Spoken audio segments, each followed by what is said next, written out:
महाविकास आघाडी आणि मनसेनं काढलेल्या सत्याच्या मोर्चाच्या आयोजकांवर गुन्हा दाखल।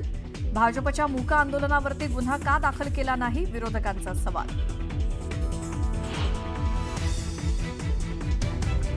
15 डिसेंबरला झेडपीसाठी मतदान तर 15 जानेवारीला पालिका निवडणुका। निवडणुकांच्या संभाव्य तारखा वळसे पाटलांनी केल्या जाहीर।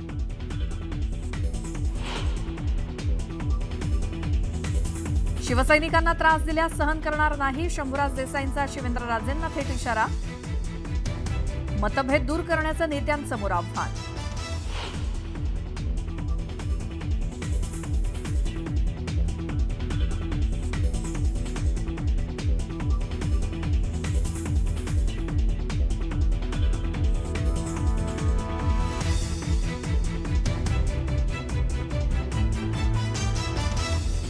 ऑलिम्पिक अध्यक्षपदासाठी 50-50चा पॅटर्न। 2 वर्ष अजित पवार तर 2 वर्ष मुरलीधर मोहोळ होणार अध्यक्ष।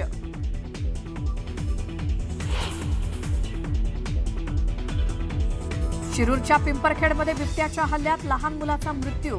मुलाच्या मृत्यूनंतर संतप्त ग्रामस्थांनी वनविभागाचं कार्यालय आणि कार पेटवली।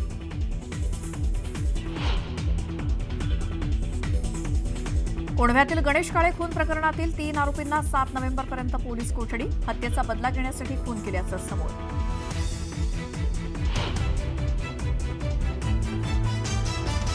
पुण्यातल्या बंडगार्डन मेट्रो स्टेशन जवळ झालेल्या अपघातातील मृतांची संख्या 3 वर। अपघातात जखमी झालेल्या तरुणाचा उपचारादरम्यान मृत्यू।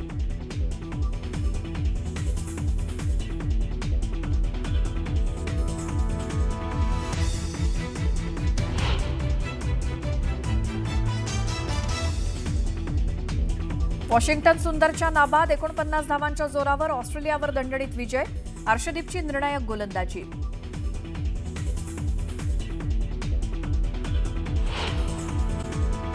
महायुतीमध्ये कमी लेखलं जात असेल तर स्वबळाची आपली ताकद दाखवून देणार असल्याचं वक्तव्य शंभूराज देसाईंनी केलंय। तर शिवसैनिकांना त्रास दिला तर तो सहन करणार नाही असंही ते म्हणाले।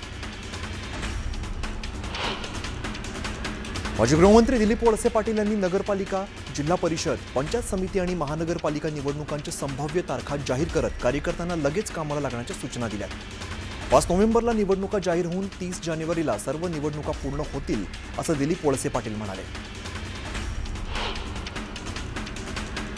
दिलीप वळसे पाटलांनी अंदाज व्यक्त केला असेल निवडणुकांच्या तारखा सांगण्यावरून बावनकुळेंनीही प्रतिक्रिया दिली। तर निवडणूक जाहीर करण्याचा अधिकार निवडणूक आयोगाला असल्याचं ते म्हणाले। चंद्रपूरमध्ये भाजप आमदार सुधीर मुनगंटीवारांनी एका कार्यक्रमात तल्लीन होत भजन गायलंय। मंत्रिमंडळात स्थान न मिळालेल्या मुनगंटीवारांनी उघडदार देवा आता उघडदार देवा हे भजन गायल्यामुळे राजकीय वर्तुळात चर्चांना उधाण आलंय।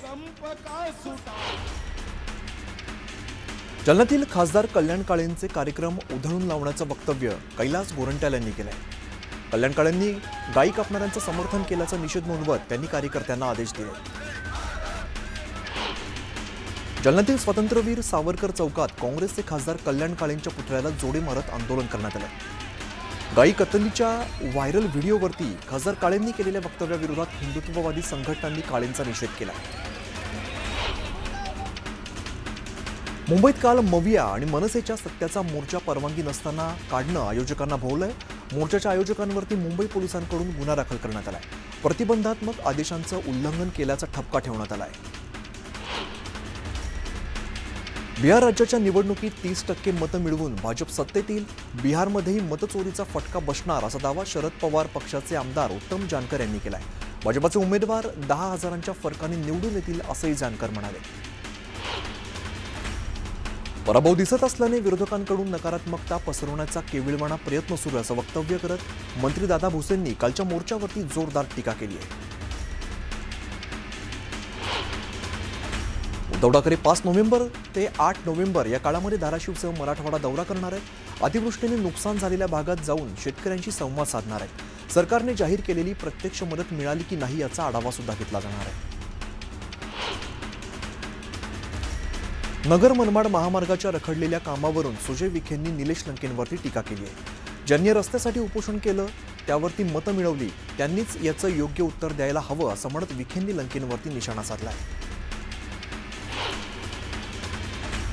जैन बोर्डिंग पुन्हा सुरू होणार आहे. जैन बोर्डिंग जमिनीचा व्यवहार रद्द झाल्यानंतर उद्यापासून जैन बोर्डिंग पुन्हा सुरू केलं जाणार आहे. त्यामुळे इथल्या विद्यार्थ्यांची होणारी गैरसोय आता टळणार आहे.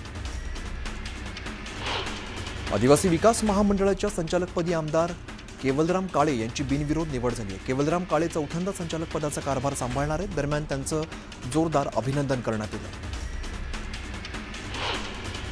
बुलढाण्यातील नगराध्यक्ष राहिलेल्या व्यक्तीचं नाव मतदार यादीमध्ये 4 वेळा असल्याचं समोर आलंय. प्रभाग 2 मध्ये 3 वेळा तर प्रभाग 3 मध्ये 1 वेळा नाव आहे. धुळ्याच्या पळनेर पंचायतीसाठी होऊ घातलेल्या पहिल्या निवडणुकीसाठी शिवसेनेचे मोर्चा बांधणीला सुरुवात झाली आहे. दादा भुसेंच्या नेतृत्वात मेळाव्याचं आयोजन करण्यात आलं होतं. पदाधिकाऱ्यांना यावेळेला मार्गदर्शन करण्यात आलंय. 11 नोव्हेंबरला पालिका निवडणुकीच्या रणसंग्रामाची पहिली घंटा वाजणार आहे. त्यामुळे गेल्या 3.5 वर्षांपासून रखडलेल्या पालिका निवडणुकीला आता वेग येणार आहे. पुढील आठवड्यात नगरपालिका निवडणुकांची घोषणा होण्याची शक्यता आहे. स्थानिक स्वराज्य संस्थांच्या निवडणुकांमध्ये पहिल्या टप्प्यात राज्यातील 246 नगरपालिका, 42 नगरपंचायत यांची निवडणूक पार पडणार आहे. तर 21 दिवसात निवडणूक प्रक्रिया पार पडताना तात्काळ दुसऱ्या टप्प्यात जिल्हा परिषद आणि पंचायत समितीच्या निवडणुकांची सुद्धा घोषणा निवडणूक आयोगाकडून केली जाऊ शकते. जालन्याच्या पारज भागामध्ये अवकाळी पावसानं हजेरी लावली आहे. अवकाळी पावसामुळे मका पिकाचं नुकसान झालं. त्यामुळे शेतकरी आर्थिक चिंतेत सापडलाय. तातडीने पंचनामे करत नुकसान भरपाई देण्याची मागणी केली जाते. पुण्यातील कोंढवा हत्या प्रकरणात अंधेकर टोळीचा संबंध असल्याचं पोलीस आयुक्तांनी म्हटलंय. या प्रकरणात 9 आरोपी निष्पन्न झाल्याची माहिती त्यांनी दिलेली आहे. तर 3 आरोपी अटकेत आहेत. यात 2 अल्पवयीन बालकांचाही समावेश असल्याचं त्यांनी सांगितलंय. नाशिकमध्ये आदिवासी विभागाच्या वतीने राज्यस्तरीय क्रीडा स्पर्धांचं आयोजन करण्यात आलं. यावेळेला मोठ्या संख्येने राज्यभरातून स्पर्धकांनी यात सहभाग घेतलाय. दरम्यान लीना बनसोड अचानक भेट घेत स्पर्धकांसोबत रांगेत उभं राहून त्यांनी जेवण घेतलं.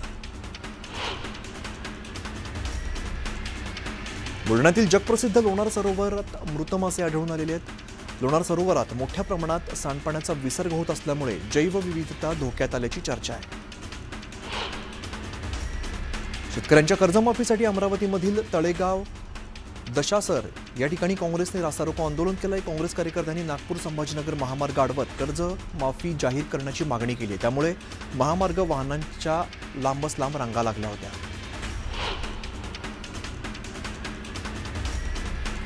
सामाजिक कार्यकर्त्या तृप्ती देसाईंनी शनी शिंगणापूरकडे दर्शनासाठी आकारण्यात येणारं शुल्क बंद करण्याची मागणी केली आहे. सर्वांना समान दर्शनाची संधी द्यावी अन्यथा आंदोलन छेडणार असा इशाराही दिला.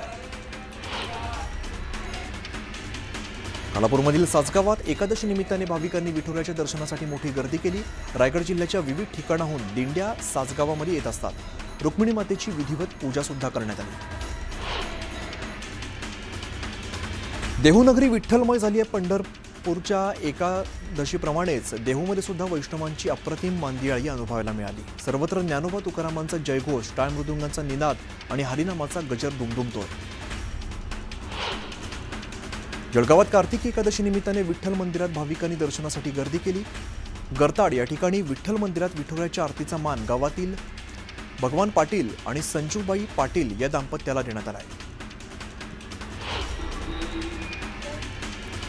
साईबाबांच्या शिर्डीत कार्तिकी एकादशीचा उत्साह पाहायला मिळाला. साई समाधीवरती विठ्ठलाची प्रतिमा ठेवण्यात आली.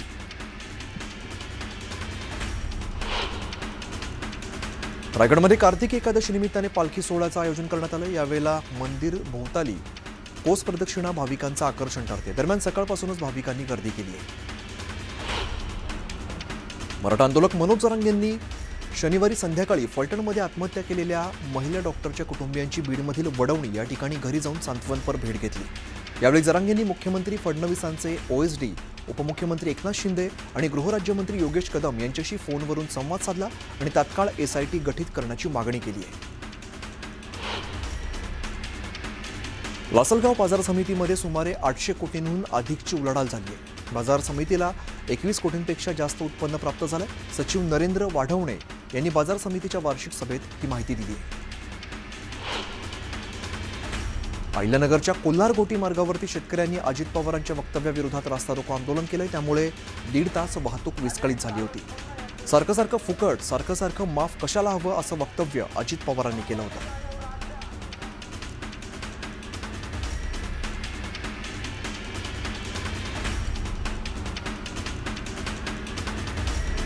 भंडाराचे पालकमंत्री पंकज भोयर यांनी पावसामुळे शेतीचं नुकसान झालेल्या शेतकऱ्यांच्या बांधावरती जात पाहणी केली आहे। तातडीने पंचनामे पूर्ण करण्याचे आदेश पालकमंत्री भोयर यांनी प्रशासनाला दिले।